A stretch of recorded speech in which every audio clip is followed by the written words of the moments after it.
Hello students, welcome again to your civics class. So students, as we know that we are discussing about our first chapter of civics, that is on equality. So students, we have discussed about equality, adult franchise and many more topics so far. So students, in the previous video we have discussed about that how government tries to implement the equality that is given in constitution. So इसके under हमने 2 types में programmes पढ़े थे, जैसे कि first में through loss and secondly through government programmes और schemes. तो यहाँ पर गवर्नमेंट कैसे इंश्योर करता है कि इक्वालिटी मिलेगी, हर एक पर्सन को इक्वालिटी मिलेगी इंडिया में. तो गवर्नमेंट इसके लिए क्या स्कीम्स जो है लगाता है, ठीक है, क्या प्रोग्राम्स बनाता है, क्या स्कीम्स जो है लाता है, तो उसके बारे में हम पढ़ेंगे. उससे पहले लॉस भी बनाता है, जिसके बारे में मैंने आपको डिस्कस कर दिया है. अनटचेबिलिटी जो बैन की गई, ठीक है, उसकी वजह से इक्वालिटी जो है थोड़ी बहुत देखने को मिलती है. उसके बाद दूसरी जो है उन्होंने प्रोग्राम्स जो है लाए इंडिया में, जैसे कि मिड डे मील स्कीम, ठीक है, जिसकी वजह से इक्वालिटी इंश्योर होती है.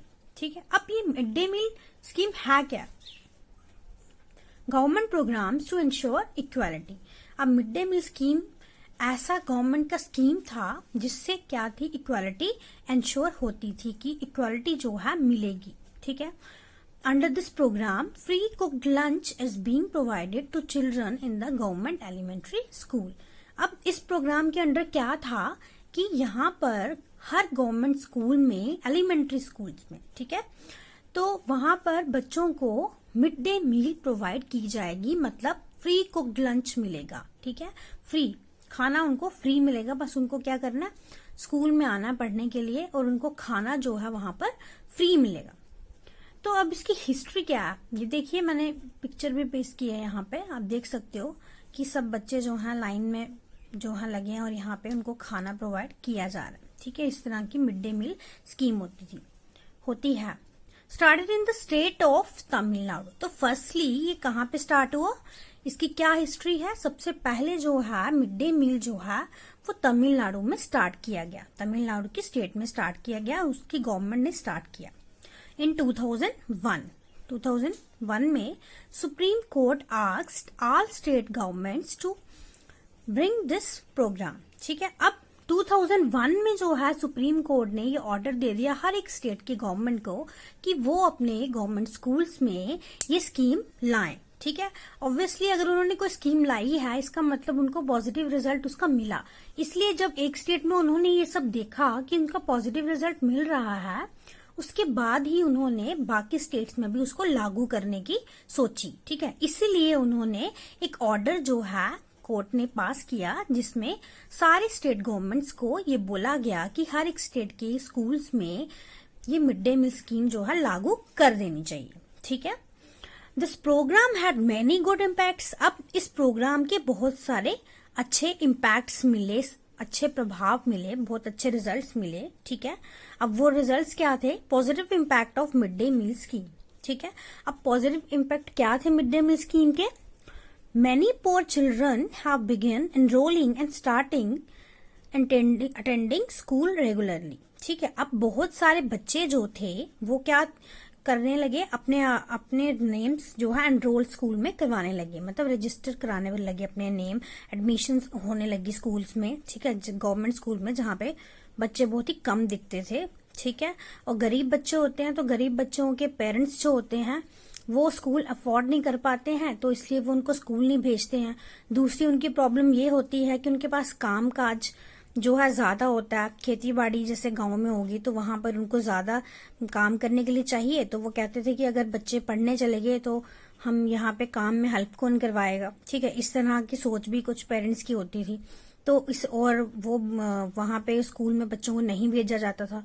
तो इस तरह से उन्होंने गरीब बच्चों के लिए ये मिड डे मील स्कीम जो है शुरू की, जिससे क्या हो गया कि उनके पेरेंट्स को ये बता दिया गया, भाई आप स्कूल में बच्चा भेजिए, बच्चे को यहाँ पे खाना भी मिलेगा और यहाँ पे वो कुछ बहुत सीख भी लेगा। और बच्चे जो हैं, जैसे छोटे बच्चे होते हैं, जब उनको शुरू में स्कूल डाला जाता है तो वो स्कूल में नहीं जाते हैं। उनको जो है घर के लिए, घर का माहौल अच्छा लगता है, स्कूल में उनको अच्छा नहीं लगता है, रोते हैं, चिल्लाते हैं, ठीक है। तो लेकिन उनको उस तरह का लालच, भाई तुम स्कूल में जाओगे, अच्छे अच्छे फ्रेंड्स मिलेंगे, तुम्हें खाना भी वहां पे मिलेगा फ्री में, तो वो वहां पर इस तरह से चल लेते थे, क्योंकि उनको खाने की बहुत ज्यादा घर में दिक्कत होती थी, ठीक है। तो इस तरह से स्कूल्स में जो है एनरोलिंग स्टार्ट हो गई और बच्चे रेगुलरली स्कूल में आने लगे। अब देखो, बच्चे स्कूल में रेगुलरली आते हैं, अब वो जैसे भी आते हैं, चाहे वो खाना खाने के लिए आते होंगे, लेकिन वो सेकेंडरी थिंग है। लेकिन दूसरी बात ये भी है कि ऐसा नहीं है कि अब टीचर्स वहां पे जो हाँ उनको सिर्फ खाना खिलाते हैं और कुछ भी नहीं करवाते होंगे, ठीक है।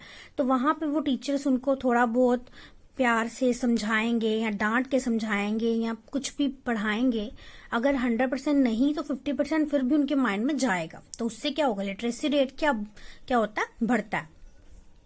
तो अब सेकेंड थिंग क्या थी, earlier children have to go home for lunch and then they did not return to school for the second shift. अब क्या होता है बच्चों कि अभी आपके स्कूल में क्या है, आपके स्कूल में तो ऐसा कुछ नहीं है कि 2 शिफ्ट्स में स्कूल लगता है, ठीक है। गवर्नमेंट स्कूल्स गाँव में क्या होते हैं, ऐसा होता था पहले जब मिड डे मील नहीं थी, तो ऐसा होता था कि आधी छुट्टी कर दी जाती थी, मतलब हाफ डे कर दिया, हाफ डे की बेल बजी तो बच्चों को अलो था कि बच्चे क्या करते हैं, अपने अपने घर चले जाते थे कि जाइए आप खाना वाना खा लीजिए, आधा आपने पढ़ लिया, ठीक है, 3 आवर्स की आपकी पढ़ाई हो गई, अब आप कहाँ जाइए, खाना खाने जाइए, आराम कीजिए और थोड़ी देर के बाद, आधे घंटे बाद वापस आइए, ठीक है। इस तरह से होता था।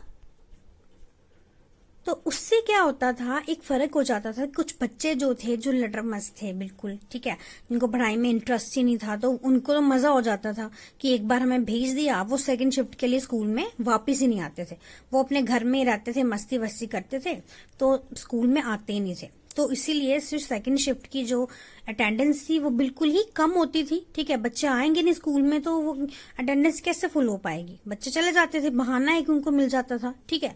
तो अब क्या हुआ, जब ये मिड डे मील स्कीम आ गई तो बच्चों का ये बहाना जो था कि भाई हमें खाना खाने जाना है, हमें खाना खाने भेज दो, ठीक है, इस तरह का कोई भी बहाना बच्चों का नहीं चल पाता था। क्यों?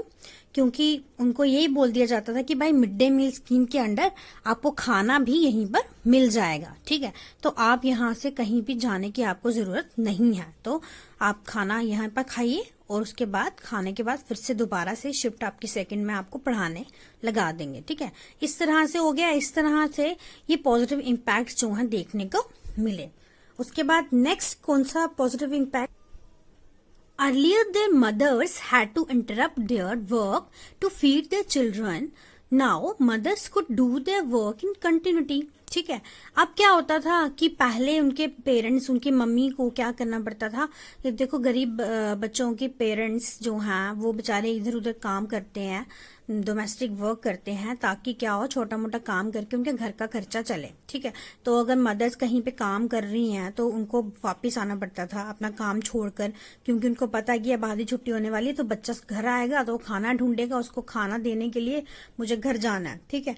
तो उनका वर्क भी डिस्टर्ब होता था, ठीक है। तो शायद जहां पे वो काम करते होंगे वहां पर उनको किस तरह से डांट के यहाँ से आना पड़ता था, ठीक है, डांट खाकर आना पड़ता था। तो ये सब उनके लिए इजी हो गया। अब मदर्स जो हैं, जब खाना बच्चों को स्कूल में ही मिलेगा तो मदर्स जो हैं इससे भी बेफिक्री हो गई कि मेरे बच्चों को खाना वहां मिल रहा है, वो स्कूल में गया आराम से 6 घंटे बिताकर वहां पे सिक्योर है स्कूल में, और वो उसके बाद आएगा तो वो अपना काम आराम से कर सकती थी, कंटिन्यू कर सकती थी, ठीक है। Next, fourth है, this program reduced caste prejudices because both lower and upper caste children in the school eat in this meal together. अब यहाँ पर हमारा lower and upper caste system जो था वो बिल्कुल खत्म हो गया, रिड्यूस हो गया, कम हो गया। कास्ट सिस्टम जैसे मैंने आपको बताया पहले कितना ज्यादा होता था, लोअर कास्ट अलग, अपर कास्ट अलग, यहाँ से इनइक्वालिटीज शुरू हो जाती थी, कास्ट सिस्टम शुरू हो जाता था, ठीक है, कास्ट बेस्ड इनइक्वालिटीज के इश्यूज स्टार्ट हो जाते थे। तो उससे क्या हुआ, ये इश्यूज जो है कम होने लगे। क्यों होने लगे? जब बच्चे जो है हर एक जाति के स्कूल में जा रहे हैं, साथ में पढ़ रहे हैं, साथ में बैठकर खाना खा रहे हैं, तो वहां पे जो इक्वालिटी है वो देखने को मिलती है, ठीक है। सबको सेम प्लेट में खाना मिल रहा है, सबको सेम खाना मिल रहा है, ठीक है, अगर चावल मिल रहे हैं सबको चावल मिल रहे हैं, ठीक है, अगर दाल रोटी मिल रही है सबको दाल रोटी मिल रही है। इस तरह से वो इक्वलिटी थोड़ी आ गई, और आपस में जब एक साथ बैठकर खाना खाएंगे तो एक दूसरे के साथ जो है क्या हो जाता है, फ्रेंडशिप हो जाती है। ठीक है, तो यहाँ पर क्या हो गया, रोज वो उठते हैं, एक दूसरे के साथ बैठते हैं, खाना खाते हैं, पढ़ते हैं, तो वहां पर उन बच्चों में जो है ये उनके माइंड सेट जो थे वो बहुत ज्यादा चेंज हुए। ठीक है, तो प्रेजराइजेस जो है वो कम हो गए। ठीक है, और एक और बात थी कि दलित वुमेन हैव बीन एम्प्लॉयड। अब दलित वुमेन मतलब लोअर कास्ट की वुमेन को ही वहां पर खाना बनाने के लिए लगाया जाता था, जिससे उनको क्या मिलती थी, एम्प्लॉयमेंट भी मिल जाती थी, और वो वहां पर यहाँ पर जो कास्ट सिस्टम है इसको भी दूर कर रहा था। ठीक है, उसके बाद mid day meal also helps to reduce the hunger of poor students. अब एक और चीज थी सबसे इंपॉर्टेंट जो मैंने आपको शुरू में ही बताई कि पोअर स्टूडेंट्स जिनको खाना दिन में एक बार मिलता था मुश्किल से, तो जब वो स्कूल में आ गए तो वहां पर उनकी जो भूखमरी से जो जूझ रहे थे वो, ठीक है, उनकी जो भूख थी वो मिटी। ठीक है, खाने की भूख जो उनकी मिटी, उनको वहां पे पेट भर के खाना मिलता था, और साथ ही साथ वो पढ़ भी लेते थे। तो यहाँ पर उनका ये फायदा हो गया। और ये सब क्या है, हमारे मिड डे मील के क्या है impact. But still there are many challenges to equality.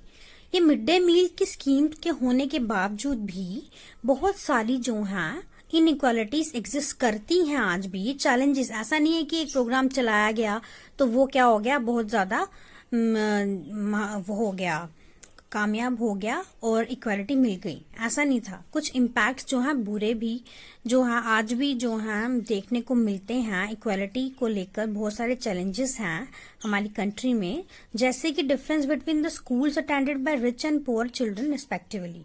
तो कितने गरीब बच्चे स्कूल जाते हैं और कितने अमीर बच्चे जाते हैं, उनमें डिफरेंस बहुत ज्यादा है।